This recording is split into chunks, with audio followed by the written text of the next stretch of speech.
Breaking news చూస్తున్నాం. China, Hong Kong, దక్షిణ కొరియాలో తుఫాను బీభత్సం సృష్టించింది. ముఖ్యంగా చైనాలోని పలు ప్రాంతాలను వైఫా తుఫాన్ అతలాకుతలం చేసింది. హాంకాంగ్లో అతి భారీ వర్షాలు కుమ్మేస్తున్నాయి. గంటకు 150 కిలోమీటర్ల వేగంతో బలమైన గాలులు వీస్తూ బీభత్సం సృష్టిస్తున్నాయి. ఈ ప్రకృతి విపత్తుతో 400కు పైగా భవనాలు ధ్వంసమయ్యాయి. వందలాది చెట్లు నేలకూలాయి. విమాన రవాణా సేవలు తీవ్ర అంతరాయం కలిగింది. వైఫా తుఫాన్ చైనా దక్షిణ తీర ప్రాంతాలను కూడా తీవ్రంగా ప్రభావితం చేసింది. భారీ వర్షాలు, ఈదురుగాలు విరుచుకుపడడంతో పెద్ద ఎత్తున ఆస్తి నష్టం జరిగింది.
బ్రేకింగ్ న్యూస్ చూస్తున్నాం. చైనా, హాంకాంగ్, దక్షిణ కొరియాలో తుఫాన్ బీభత్సం సృష్టించింది. ముఖ్యంగా చైనాలోని పలు ప్రాంతాలను వైఫా తుఫాన్ అతలాకుతలం చేస్తుంది.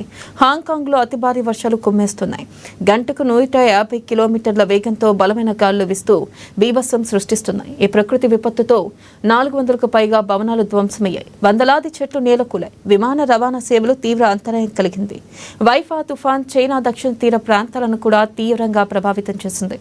భారీ వర్షాలు, ఈదురుగాలు విరుచుకుపడడంతో పెద్ద ఎత్తున ఆస్తి నష్టం జరిగింది.